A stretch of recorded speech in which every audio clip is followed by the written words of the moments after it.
What if you are an artist and you don't know it?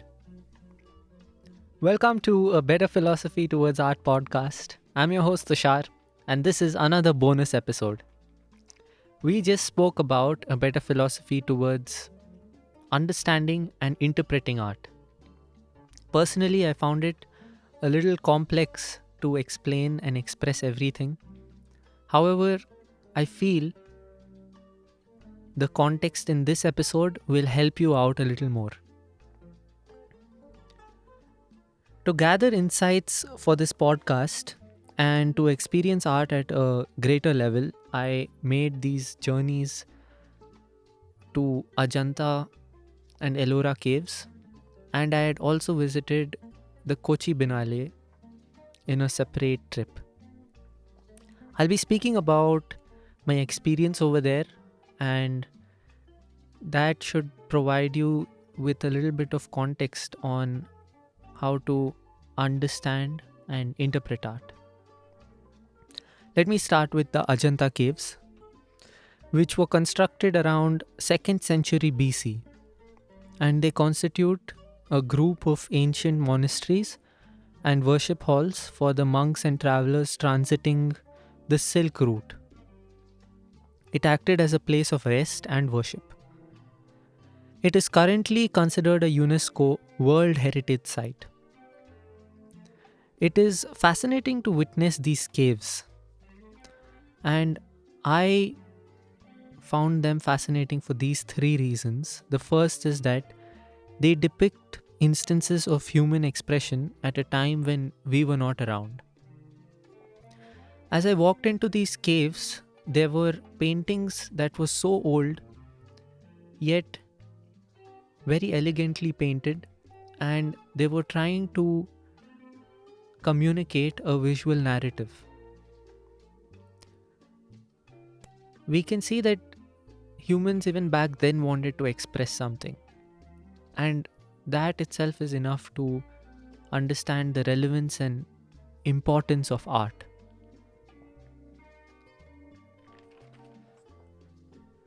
Even though and despite we have just remnants of these sculptures and paintings, many of them have been destroyed by invaders, many of them have worn out, and we are trying to preserve these paintings the best we can. These paintings are not in pristine condition. Human history has lived its course. So now it is up to us to interpret what all has happened, to collect facts, to collect data, to apply our knowledge of science and astronomy, to place together important times and dates, and to keep in mind the various rulers who ruled the subcontinent when these caves were being constructed.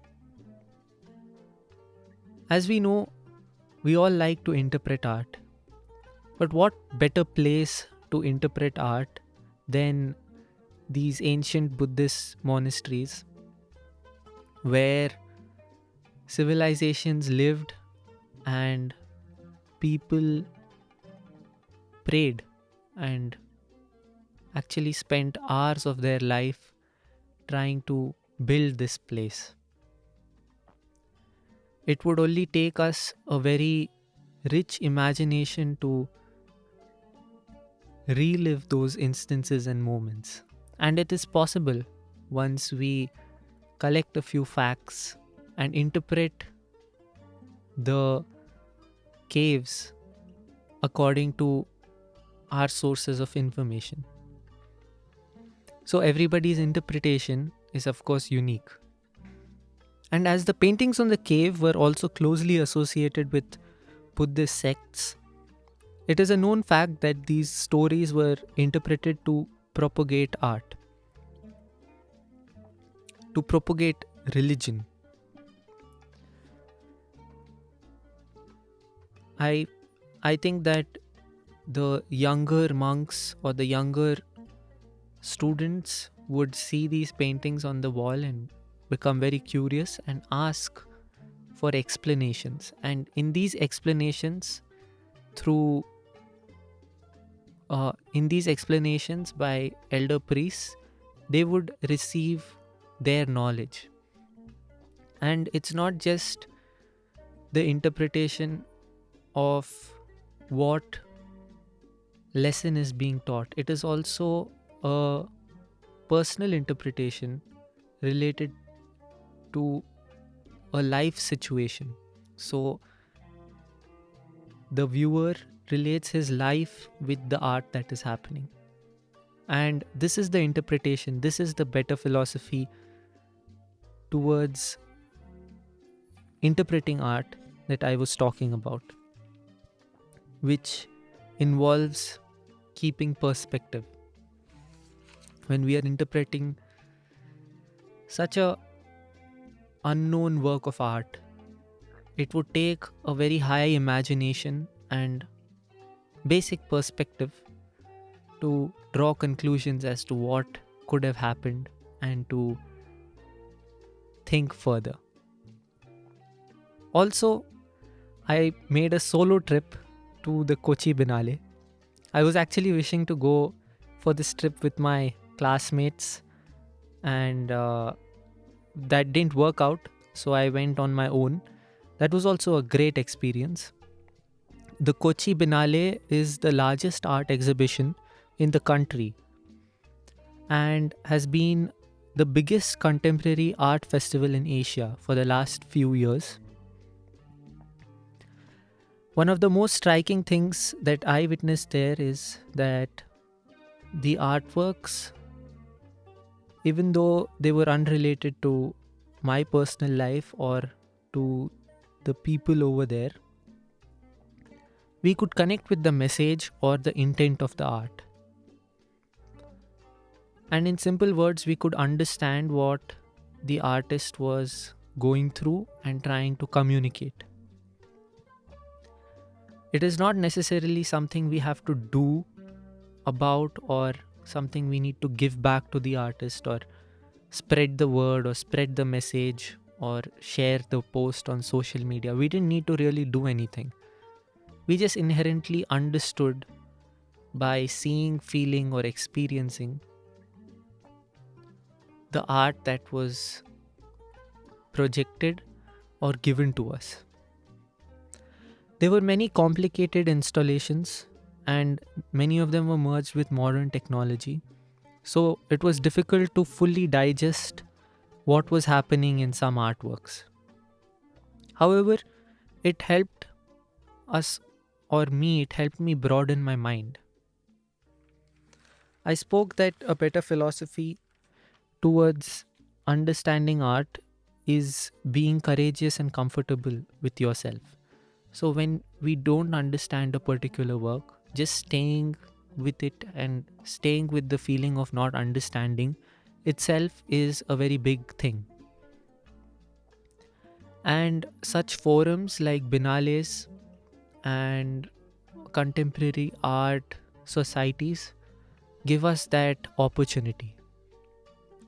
When I contrast these two trips of mine, which were both made within the last 6 months, I visited an ancient marvel, an ancient wonder of the world, when there was no satellite technology and there was no road transport as we know it right now.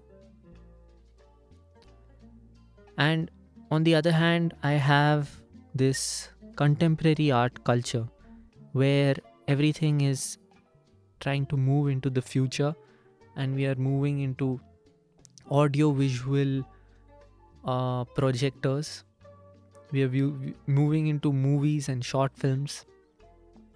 We are experiencing art very differently. In the ancient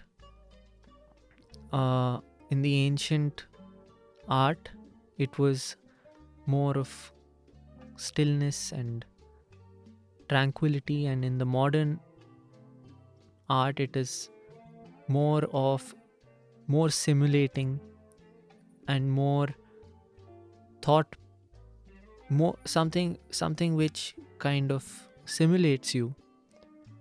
That's the aim. I think the aim have been very different. The purposes have been very different. So it brings to me it brings to my mind a lot of thoughts. And which are we considering the true art form? When we think of art, do we consider the ancient marvels or the ancient traditional art as the true art, or something that's happening contemporary, something that people are experimenting constantly as true art? I feel that the middle path is being satisfied with sincere self expression as an indicator of real art, regardless of whether it was old or new. If the artist has sincerely expressed what he was thinking or how he was feeling, that is itself a work of art. I hope this bonus episode gave you some context and